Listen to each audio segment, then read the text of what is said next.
Chapter 8, Systems of Equations. So we're going to start with 8.2 because this is the algebra style. We'll get to the graphing later. Two key things, either substitution or elimination. And the hardest part about that is you'll have to decide which one you're going to use. But you will always come back to substitution, always. Because what happens, even with elimination, you have to get one of the variables, then you still have to substitute it back in. So you will always come back to substitution. Now, here we go. I have two equations up here. The first one, what kind of equation is this first one here? Linear. Second one? Quadratic, right? We know that with the square now. Right? And in grade 10, you were strictly linears. Remember that? There was no squares in there at all. They were just strictly linear. Right? It's grade 11. We're moving beyond that. Okay. Now, we want to solve this. And when it says solve, basically you got to find me two things. You got to find me x and you got to find me y. Now, the deal with it is, when you see a square in there, you might end up with more than one answer, right? Because squares could sometimes give you more than one answer. Now, what do you want to do here? Do you want to stick the first equation into the second or the second equation into the first? Well look at it. Why would you want to? Look at the second equation. You got squares in here. I want to do the first one because I can rearrange that sucker and easily put it into here. Okay? So let's rearrange the first one. We're going to rearrange the first one. So let's move the 5x over to the other side. What do we get? Negative y equals, or minus 5x plus 10. Doesn't matter how you do that. But your variable, we're trying to get y by itself because we're going to substitute in. Yeah, you're going to get rid of the negative, right? You want to make it positive. So you basically divide everything by negative. What does it turn into? Y equals 5x minus 10. Right? Is y by itself now? Get it. So can we take that, and wherever we see a y in the second equation, what can we replace it with? That's it. We just replace it with 5x minus 10. So wherever we see a y, we replace it with 5x minus 10. So then, are we going to have a whole stack of x's there? Yeah, and that's all we're going to have. We won't have any y's left. Oh, that's not bad. Okay. So let's do this. So we're going to plug it into the second one. So we go x squared plus x minus 2. Wherever we see a y, what are we replacing it with? 5x minus 10. What does that all equal? 0. This is going to start to look familiar all of a sudden. Because now we're just going to start solving for x, right? Which is many ways of doing it, right? Factoring, worst comes to worst, quadratic formula, right?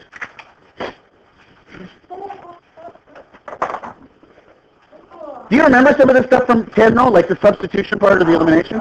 Yeah, it's interesting. Some of you may think this is complicated, but probably a lot of you like this in grade 10.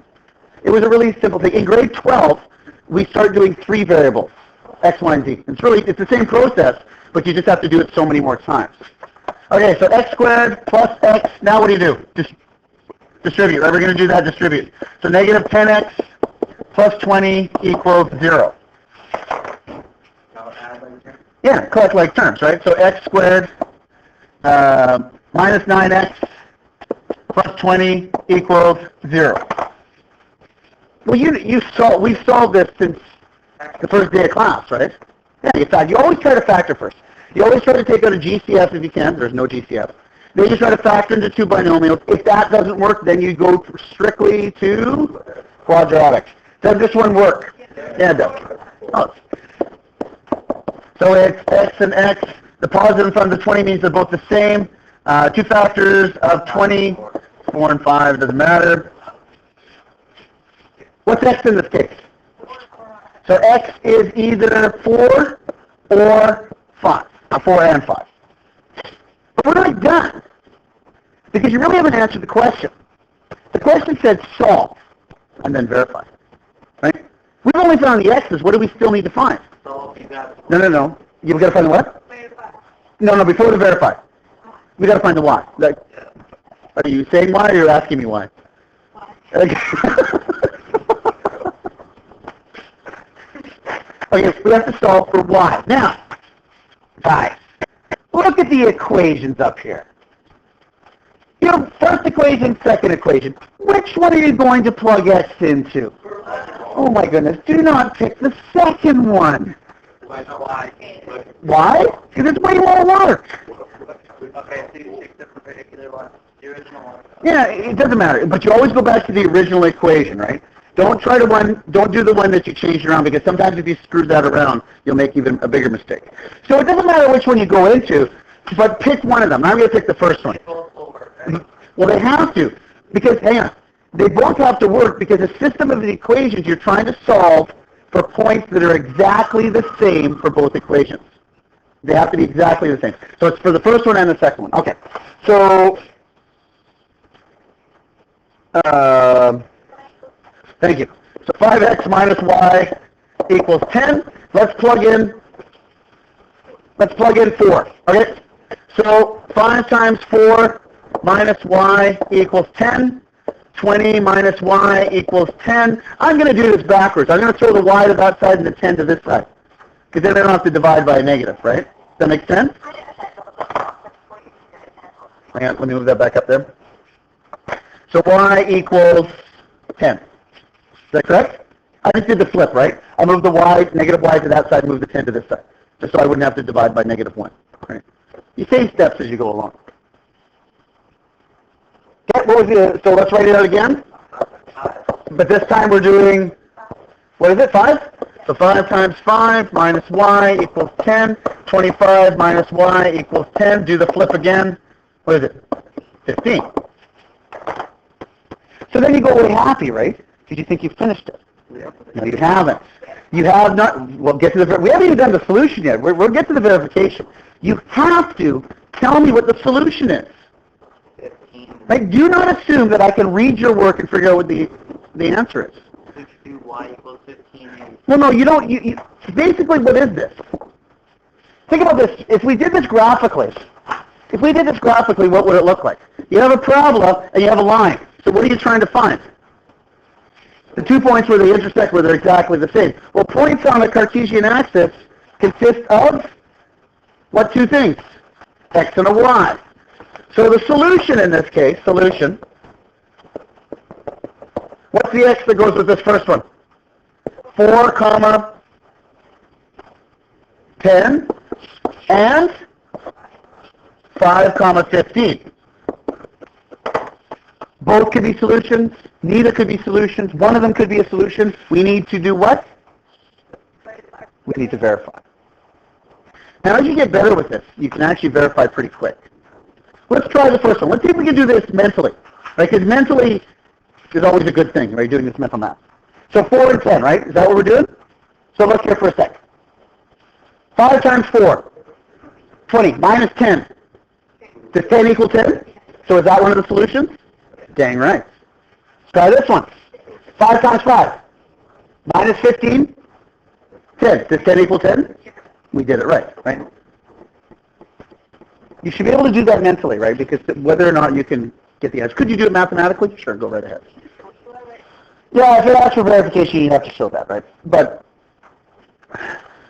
we're moving beyond that.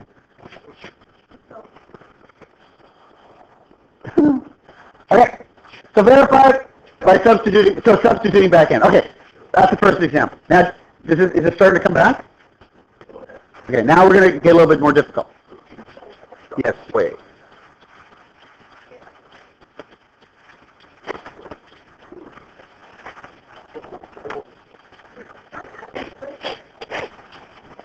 Okay, now, some of you are going to struggle with this stuff because this is coming back to the word problem. But the key is if you can take the words and turn it into a formula, you can solve it. All right. So we got 2 integers. So interesting thing, integers. Decimals? Decimals, fractions? No. Could they be positive or negative? Yes, they could. Okay. Nice to know that right off the hop. We have a smaller number and a larger number. A smaller number and a larger number.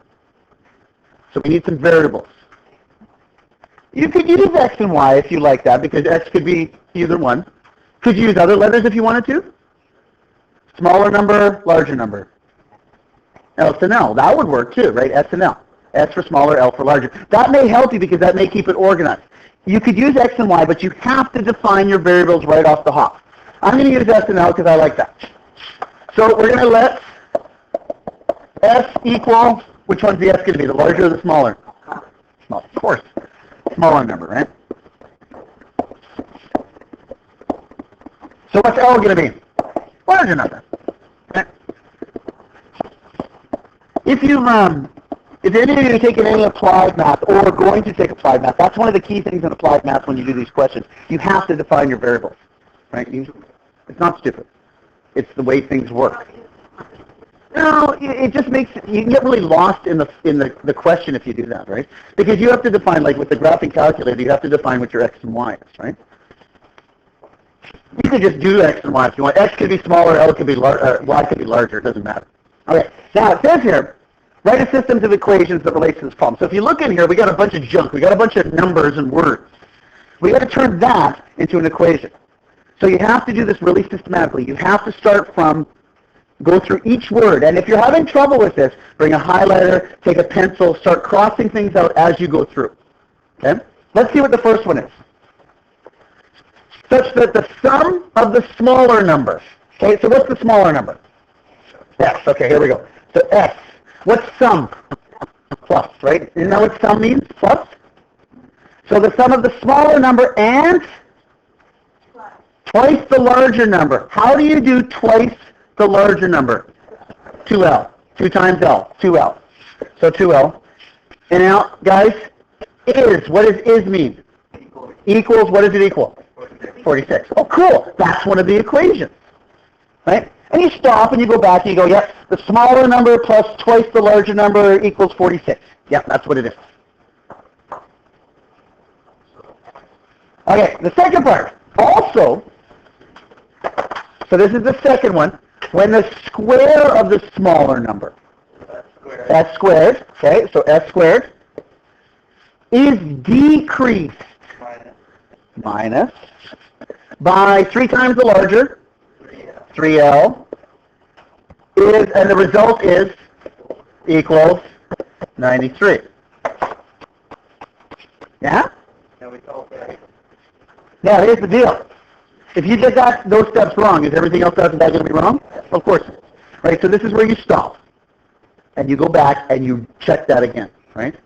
So on a question, on a test question, on a practice question in the book, you stop and you go back and you look at that. Because if you do the rest of it, it's just a waste of your time to go through all this if you've done it wrong.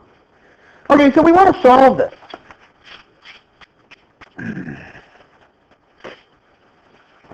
Well, what do you think?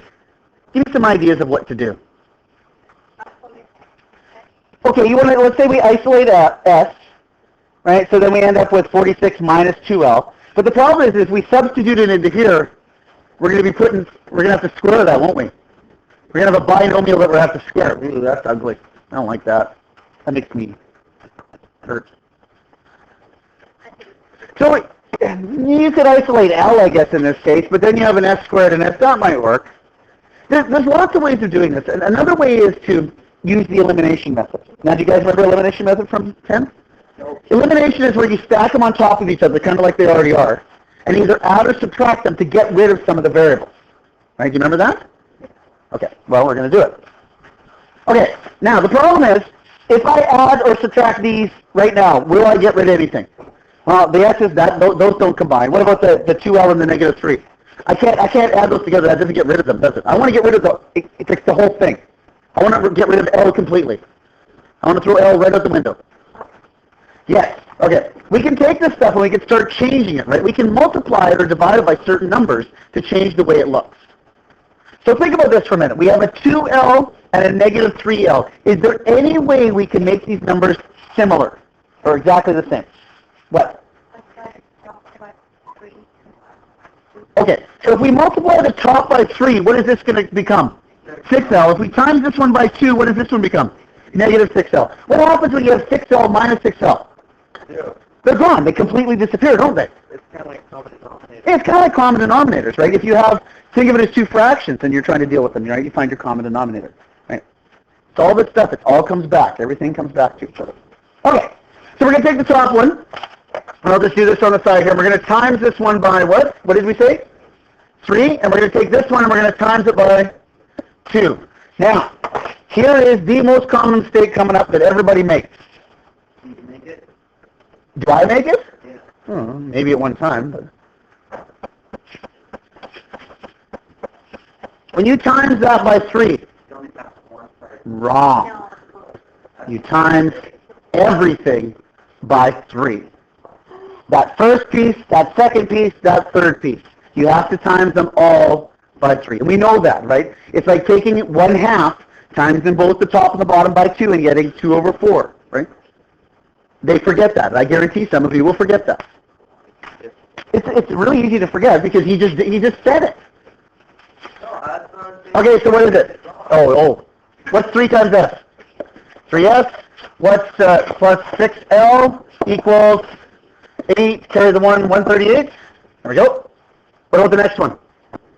2S squared minus 6L equals 186.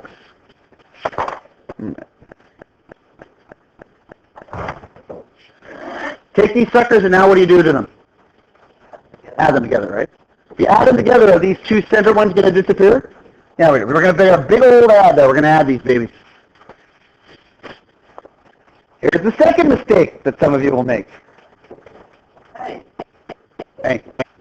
What do you think the second mistake is? Yep, that's exactly it. Dead on the money. Guys, are these like terms? No, they're not. That's an S squared, that's an S. You cannot combine those 2 together. Can you? No, don't do that. Don't make that mistake. I know. Okay, so what's the first? So 2S squared plus 3S. Isn't that what happens when you just add those 2 together? Yeah, they just add the. What happens to the L's, though, the 6 and the negative 6? What happens to them? They're gone. And what is this equal? Can you add these 2 together? 324. Okay. Not bad. Okay. What was that? Yeah, I thought I heard somebody say what we're going to do next. Okay, what do you want to do now, guys? Come on. Yeah, you're going to factor it. So what are you going to do with the 324? What is that, right? So 2S squared plus 3S minus 324 equals 0.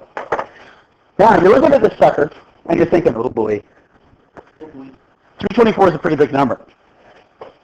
But you still have to try to see if you can factor. Now, can you take out a GCF? You should know right away you have a 2 and a 3. Can you take out a GCF? No, right? Because it has to come out of both of those. You can't take a 2 out, you can't take a 3 out. So you can't take a GCF. Let's try to factor it. Let's see if we can do this. If it doesn't work, we're going to have to automatically go to quadratic. Right? But we can still try to factor it right off the hop. The negative in front of the 324 means the signs are different. Okay. The 2S squared, what are the only 2 factors? 2S and S. All right, 324. This is the hard part. Because you somehow have to take 324 and factor it into something useful. So, Keith, what are you doing with your calculator? You're doing something right. Just tell me what you're doing.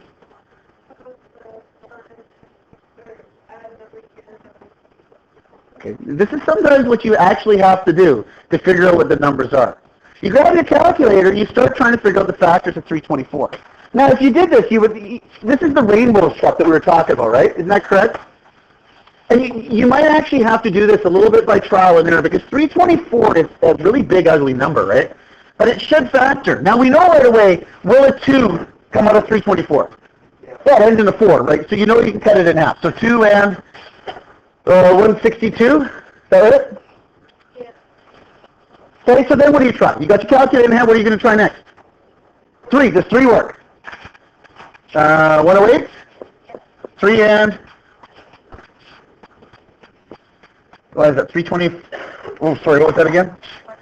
Thank you. 162, 108, is that right? Does 4 work? 80, 81. Right, you know I'm doing this, right? 32 divided by 4 is 8, 4 divided by 4 is 1, right?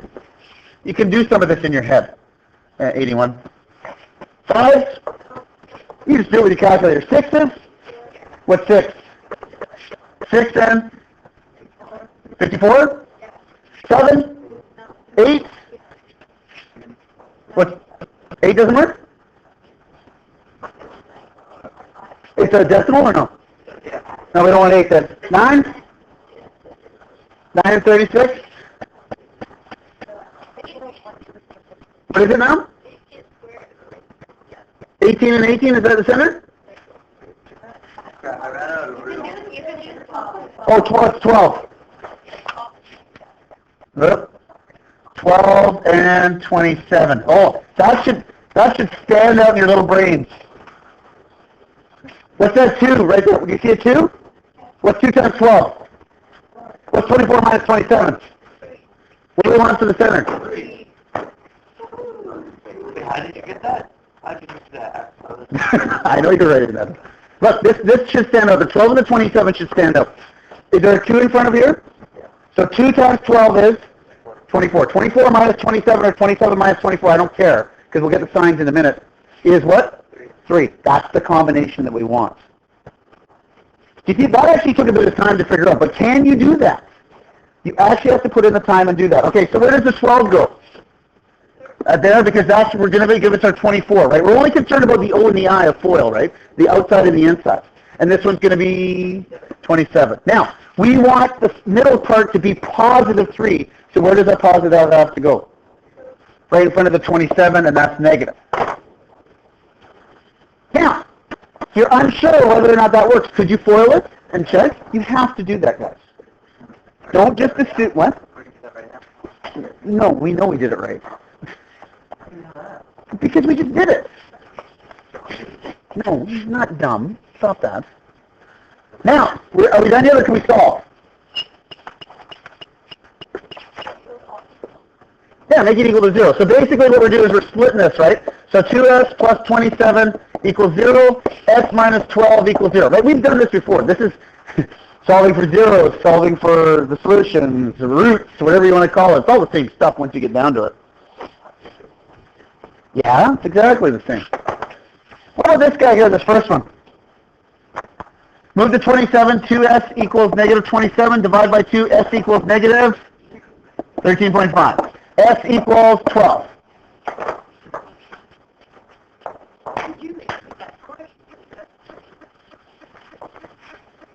What do you think?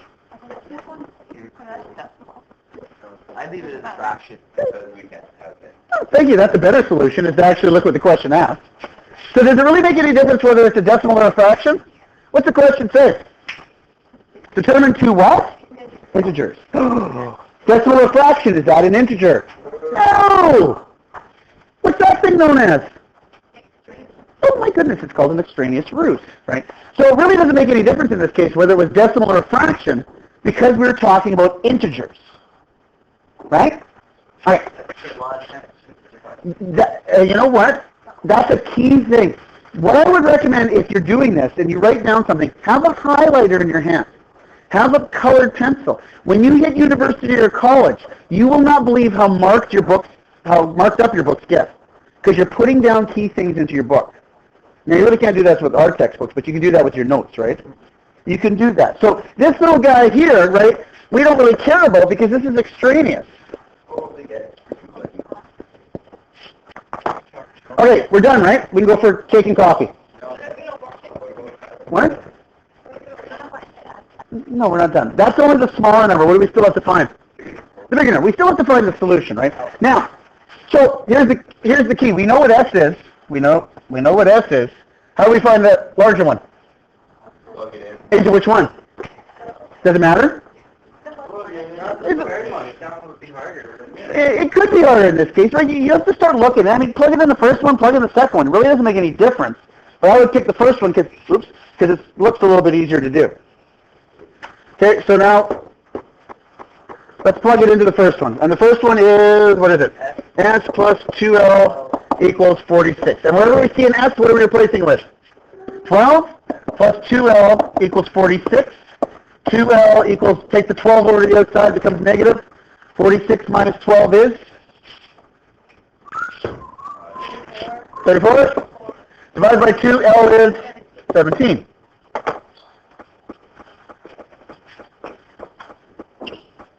So what's our solution?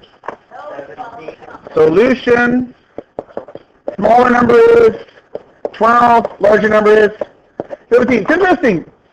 You can actually write it like an X and a Y, because if you were to graph these, that's the point on the graph where the two lines cross each other. Whether it's a quadratic and a linear, or two linears or multiple quadratics, whatever it is. Can it be 17 times 12? No. Unless you define it. Now, we defined it as smaller and then larger, didn't we? If you defined your variables as larger than smaller, then you would do that. If you're unsure about that, the safest way to do it then is not do 12 and 17. You would say S equals 12, L equals 17. If you're unsure about that, do it that way, right? Because then you're guaranteed that you know the difference between the two of them. But what happens, like I said, is when we graph these, this is actually going to be a point on a graph. And you define it that way. Okay, third one. Oh, you're going to love this one. This is actually a really cool question. Sorry? Oh. Okay. So, Canadian cargo plane. It's dropping a crate of emergency supplies to aid workers on the ground, right? So, do they just push this thing out of the plane? And does it drop to the ground? No, it doesn't. Don't do yeah, man. They put a thingy on it, which would be a what? A parachute, right? And it slows down, right? Okay. The crate drops freely at first, right? And then it has a little thing on it, and it opens the parachute at a certain height. Okay? So it can opens to, it's supposed to bring the crate gently to the ground. The crate's height in meters above the ground, and then leaves the aircraft. So there's two formulas, right? The first formula represents the height of the crate during free fall. So that's when they dump it out of the plane. Bang! It gets out of the plane. There's no parachute. Right? The second one represents the height of the crate when the parachute opens. Right? So think about this for a minute. Plane's flying along. They dump it out of the plane. Does it fall straight down? It actually starts falling in a little bit of a parabola, right? Because it's moving away from the plane. Right? And then as it parachutes down, does it drop? Could be two straight lines, could be two parabolas. We don't care. All we're looking for is the point when this one is exactly the same as this one. That's what we're looking for. The crate, what are they asking here? How long after the crate leaves the aircraft does the parachute open? So what we want to know is, hey, here's the crate, here's where the parachute opens. At what point are they exactly the same? Because wouldn't that be the point where the parachute actually opens? Yeah. So in some ways, this one is really quite easy. Half the work's already done for you, isn't it? Well, elimination method or substitution? What do you think? Yeah. What's H? That. Oh, look, there's H there. So basically, could you make this side equal to this side? This one's actually quite easy when it comes to that. The hard part of this one is finding the solution. Because we're going to have to use our old favorites. Oh, yeah. And guys, look. You should know right away. Look at those numbers. 4.95. You're going to have to use the quadratic. This sure is not going to work for Shireen. That's some good English I got going there, eh?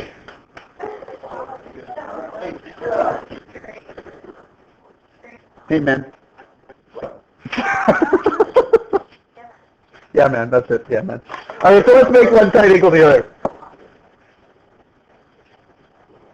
Plus.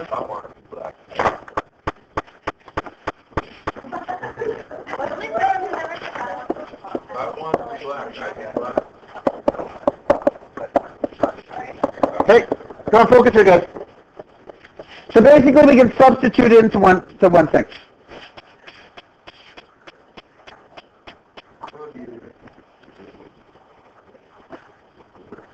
Now, to put this into, to be able to deal with this with the quadratic formula, we have to put it into what? Standard form. So let's put it into standard form. What? We'll look back here. Where did the h's go? H is equal to this. So wherever we see an h, we're going to replace it with the other equation. So that's where it gets rid of the h's completely. We're trying to find time here, and then we can solve for h if we wanted to, which we're going to do in a minute. So we just stick left side equal to right side. Okay. So let's move this sucker around. Where do you want to move it to?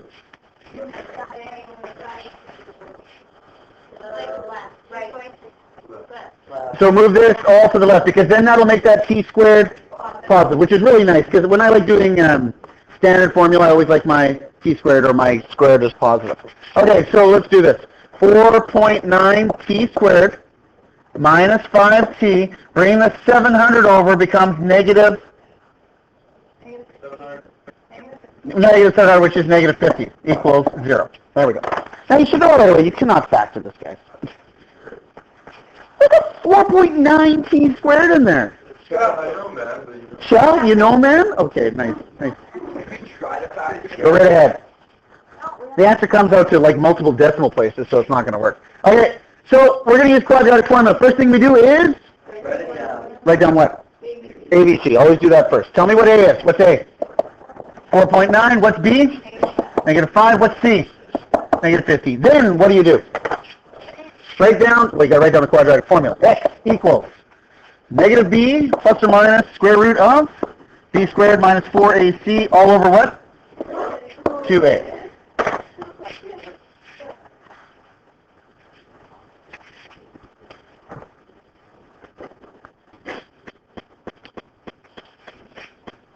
What you do? What you do now? Fill it in. Fill it in. You guys can do this. You don't even need me to tell you to do this. Just start filling it in. Fill in all the numbers. Do it on our own. Yeah.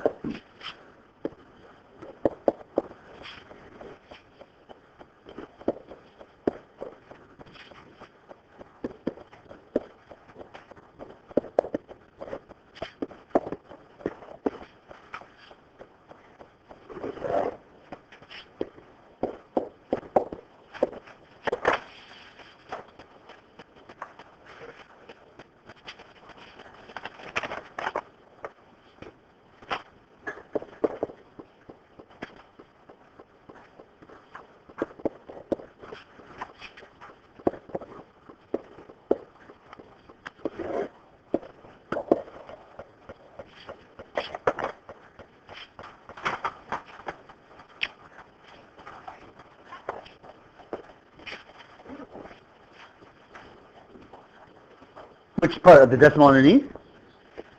Okay, this is what I want you to do. Once you get to that stage, if you get to that stage, give me the answers as decimals, because this is time, right? Go to 3 decimal places. Yeah. Yes, I got it. What's a negative times a negative? You guys make the same mistake over and over again every single time.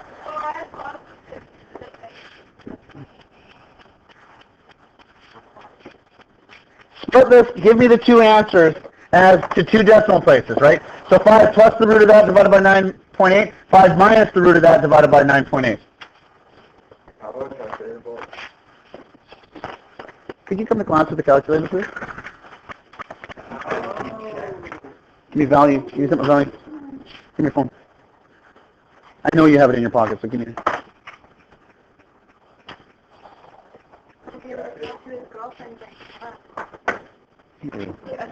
It's warm. I know, I don't even know who she is, so I don't believe it. Oh, no, it's legit. I checked it out. I know. I was quite Are you sure you didn't make a fake baby? I asked her if she knew about it too. She actually did. Okay, come on, give me the decimals. What'd you get? 3.745. 745 for one of them, and negative 2.725. We should round that bad boy. No, just on 3 decimals. Like you would normally keep this in your calculator to be accurate, right? Like if you're doing this for the military, you'll actually keep all those decimals in there, right? Wow. Excuse me? To drop bombs. No, to drop. That's what the question's about. It's a cargo plane dropping relief supplies. You want to drop them on the good guys or the bad guys? You could drop like a fake bombs on the bad guys. Okay. Now, guys, what do you know right away? What are we actually solving for here? Look, we're actually solving for time, aren't we? You can't have negative time. So what's that one on the right? It's extraneous, right? This one is extraneous because you cannot have negative time. Cannot have negative time. Guys, you need to pay attention to this, please. No. Well, go right ahead, but I mean, I'm teaching a lesson, so. You cannot have negative time. So, think about this for a minute. The plane door opens. They push the cargo out of the back of the plane. It free falls for how many seconds? 3.745 seconds, and then what happens? The parachute opens, right? They have to know this because if they're flying over an area, right, they want to know how much time they have to release it so it lands where it's supposed to land, right? This is all calculated stuff. This is really important stuff. Now, but we haven't answered the question because the question actually asks, how long does the crate leave the aircraft? Does the parachute open? We figured that out. What is the height above the ground when the parachute opens? Okay. So we want to find out the height now. So we plug it back into, this is to find the height, to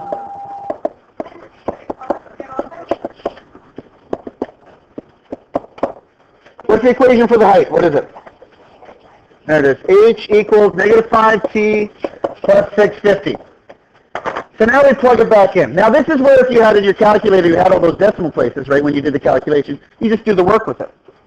So all we do is plug it in, so H equals negative 5. What's the time? 3.745. Like, there's a whole bunch of junk there, right? Leave it in your calculator if you really want to be accurate. Plus 650. H equals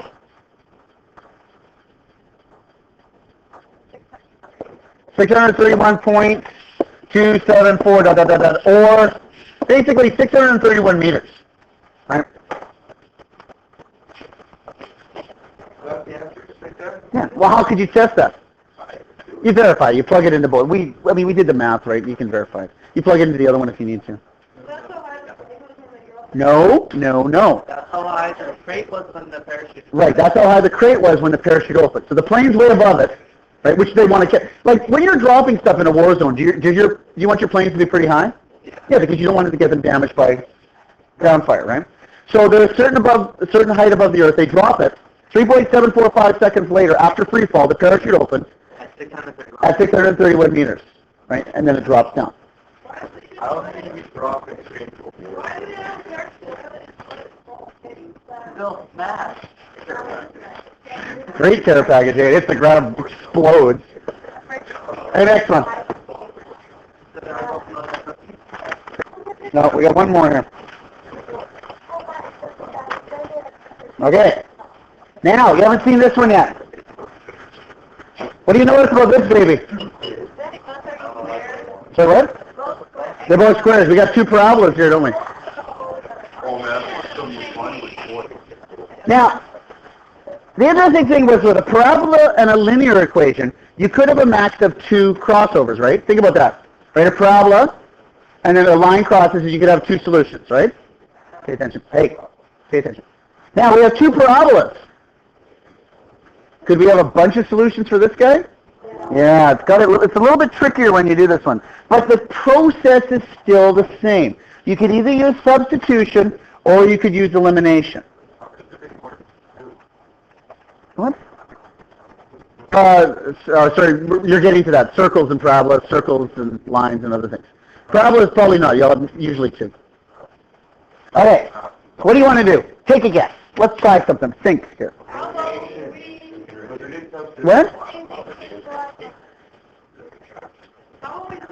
Oh, like elimination. Yeah. Okay. Now, so let's eliminate. Sorry, what? Well, that would be a good start. So they're both equal to 0. That would be a good start. But you really don't have to do that. Actually, in some ways, I've moved the -2 over to the other side if I was going to do that. Because if you remember the other examples for elimination, weren't they both equal to some number? It's easier than making it equal to 0. It really doesn't make any difference. But if you subtract these in some way, or add these in some way, what letters could you try to get rid of?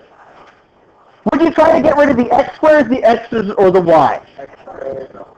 No. If you got rid of the x squares, you're now left with x's and y's. That really doesn't help us in any way because there's still two variables. Would you try to get rid of the y?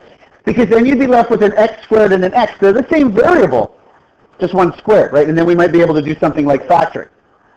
Okay. Now, let's move the 2 to the other side. So we end up with 3x squared minus x minus y equals 2. And what's the next one? 6x squared plus 4x minus y equals 4. Okay. Now, what's the problem with the y's right now? They're both negative. They're both negative. So if you wanted to, because when you learned this, and I think your teacher probably told you, you always did it as an addition, didn't you, for elimination? Yes. But could you do it as a subtraction?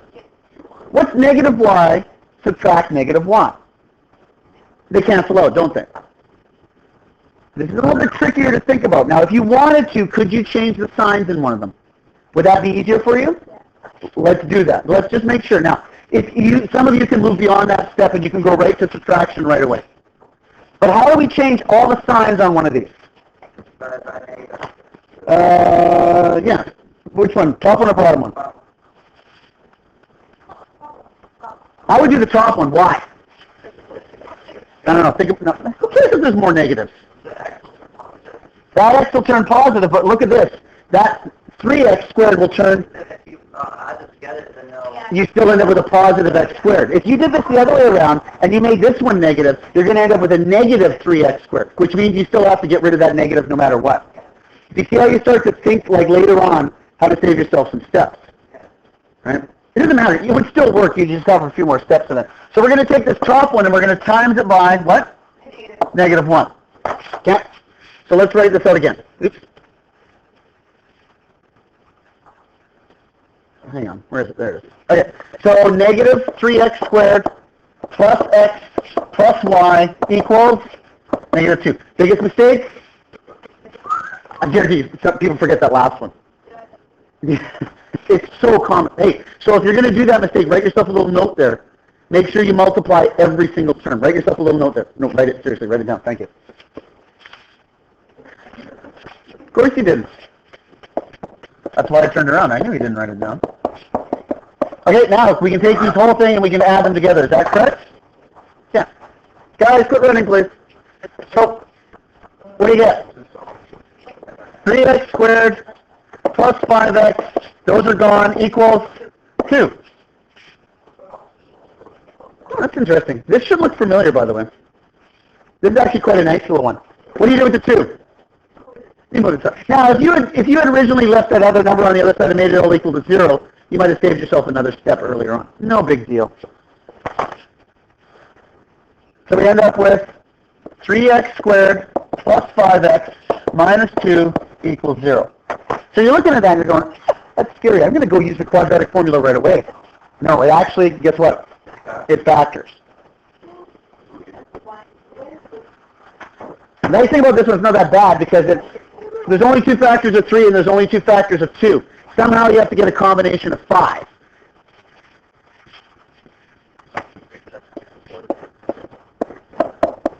What are the factors of 3x squared? 3x and x. Now, the negative in front of the 2 means the signs are different, so we're doing the subtraction in there. So we don't want to do 2 plus 3, we want to do 6 minus 1. Is that correct? So where do we put the 2 to get a 6? This one here, right? That's the 2, because is that going to give us the 6 when we times in the 3 and the 2? And this is a 1 here, which is what 6 subtract 1? 5. The biggest mistake you'll make on this one is you'll have the 1 and the 2 reversed. So if you are going to make that mistake, should you FOIL it and check? Yeah. Where do we want the positive to be? Right in there, and that's negative. Oh, now we can solve this actually, right? It's quite easy to solve. Make them both equal to 0, right? So 3x minus 1 equals 0. X plus 2 equals 0. What is this? X equals 1/3. X equals negative 2. We're done, right? Now, we have 2 x values. We need to verify. We need to find out what the y values are. There has to be a y value that goes with 1/3, and there has to be a y value that goes with negative 2. So we're going to substitute them back into the original form. It doesn't matter which one we put them into. No, it doesn't make a lick of difference which one we put it into. So we're going to, hang on, I'll put a little note here.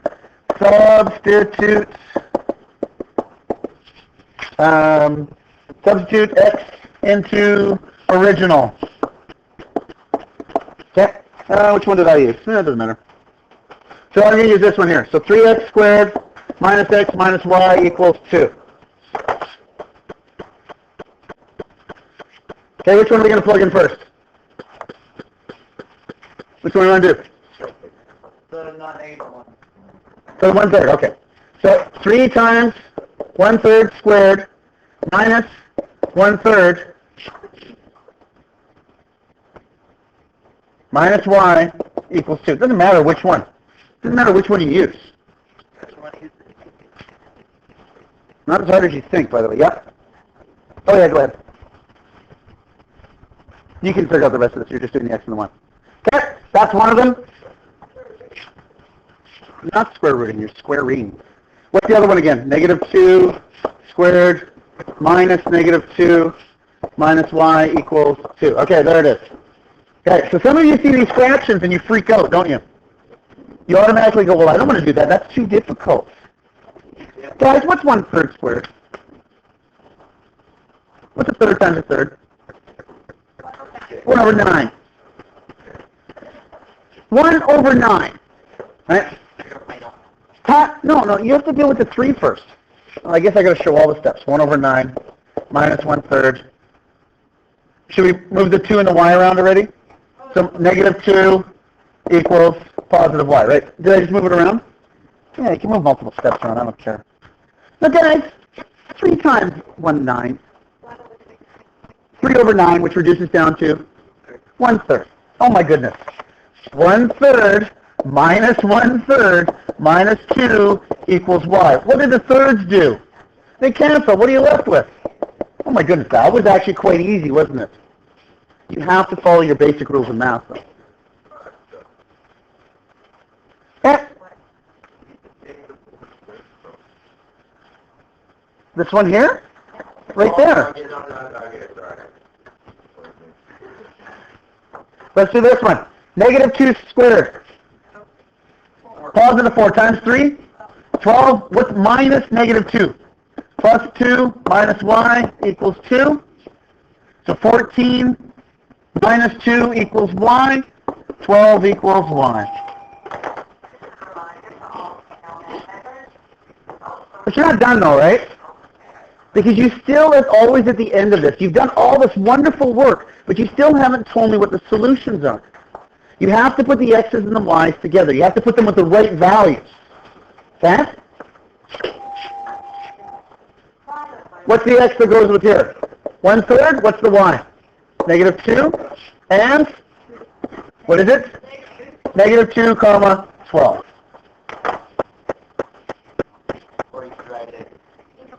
You could, well, you'd verify that at the end of it anyways, if you had time, right? So the hardest part about this, guys, is you trying to decide whether you use substitution or elimination, right? But once you get past that stage, the rest of it is just all the same solving you've done, either GCFs, common factors, or quadratic equations, right? You're going to get that over and over again. The hard part will be, like I said, for you to decide which one you're going to use. Will you get better with them? Yeah, we're going to do a bunch of work. Now, what's going to happen is when we get to the graphical ones, we'll do a few graphing ones, but then you'll always come back to this. So we will be spending basically 4 classes on this stuff. Okay? So what I recommend is you have 10 minutes before the end of the bell. Should you try a couple of these? Yes, do not leave them till tomorrow because you will forget everything by tomorrow. So try a couple of these right now.